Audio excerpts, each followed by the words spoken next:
उसने दुष्टों के सामने कमजोरी का अभिनय करके $100 का दांव लगाया और खेल शुरू किया। लड़के ने एक खराब रोबोट प्रस्तुत किया और दूसरी ओर से चेनसॉ की प्रतीक्षा की। छोटे दंगाई ने उसे 8 हिस्सों में विभाजित कर दिया।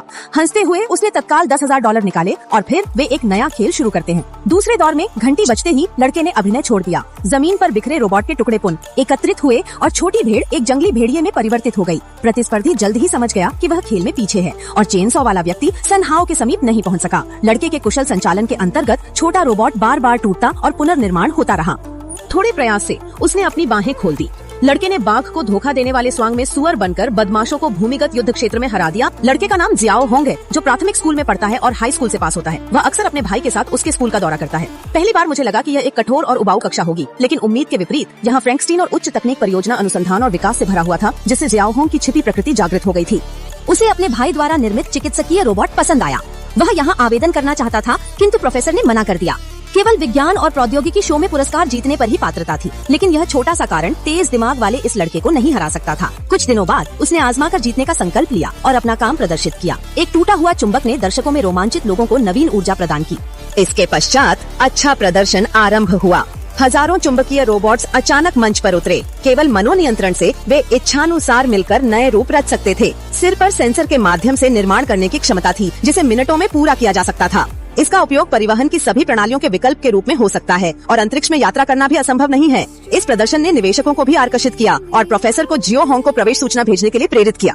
मैंने सोचा जीवन सुधार हो रहा था, किंतु जल्द ही एक और परिवर्तन हुआ। उस रात प्रयोगशाला में एक रहस्यमय विस्फोट हुआ। प्रोफेसर को बचाने के प्रयास में उसका भाई आग में जल गया। इस दुख ने जियाओ होंग को और अधिक दुखी और विचलित कर दिया। एक दिन उसने अपने भाई की छोड़ी हुई रचनाओं को सक्रिय किया और चालाकी से उठकर चला गया। चिकित्सा रोबोट के रूप में यह भीतर से सशक्त था।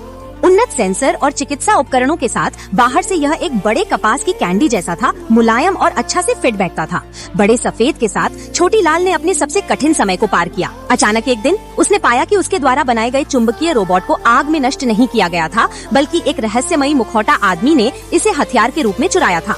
सच का पता लगाने के लिए छोटी लाल ने बड़े सफेद को लद्दाकू रोबोट में बदल दिया। लड़के ने मॉडिफाइड कंट्रोलर का उपयोग कर चिकित्सा रोबोट को स्कैन किया, फिर कुंग फू मास्टर की लड़ाई के वीडियो से मुकाबला तकनीकों को निकालकर बड़े सफेद के सीपीयू में डाल दिया। फिर बड़े सफेद के मुलायम पेट पर चाबुक लगाया, कोड लिखा, सामग्री बनाई और नैनो कार्बन फाइबर का उपयोग करके एक हमला एवं सुरक्षा संतुलित कवच बनाया और लड़ाई चिप पर खोपड़ी का निशान लगाकर चिकित्सा चिप के साथ बड़े सफेद के अंदर डाल दिया। सब करने के बाद बड़े सफेद को एक लड़ाकू रोबोट बना दिया।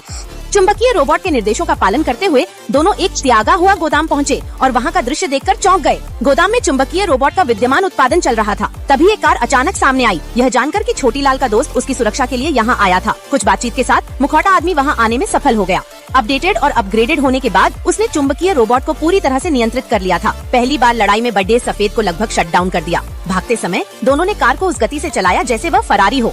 अंत में डेथ गाड़ी को तेज गति से निकालकर सीधे पानी में कूद गए। यह देखकर कि वे सब डूबने वाले हैं, बड़े सफेद ने मेडिकल चिप को सक्रिय करके खुद को एक फुलाए हुए स्पंज में बदल लिया और पानी की सतह पर आ गए। इस लड़ाई के बाद छोटी लाल ने फिर से बड़े सफेद को अपग्रेड किया।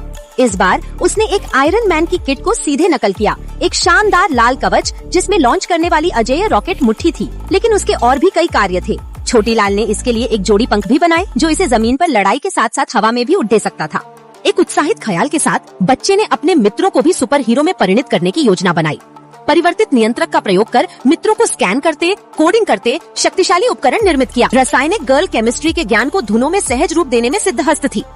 विविध हथियारों के साथ शाओ होंग ने उसके लिए एक बहुउद्देशीय बैग तैयार की है, जिसमें रंगीन गेंदों ने उसे टीम में महत्वपूर्ण स्थान दिया।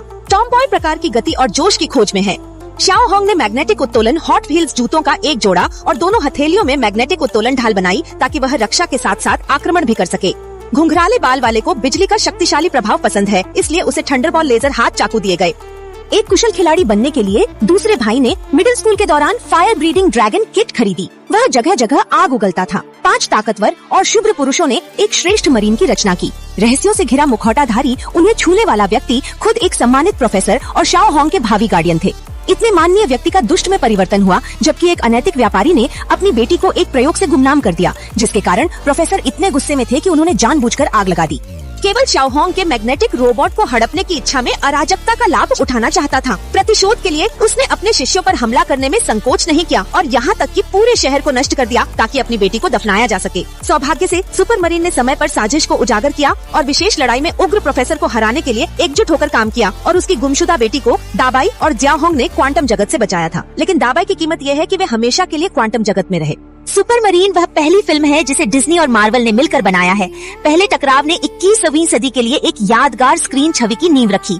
फिल्म के अंतिम भाग में ईस्टर अंडे भी उत्कृष्ट हैं। मार्वल के संस्थापक स्टैन ली ने मिडिल स्कूल के एक लड़के के पिता के अंडरवियर में एक संक्षिप्त भूमिका निभाई है। कहा जाता है कि वह अंडरवियर के 4 पहनने के सिद्धांत का जनक है।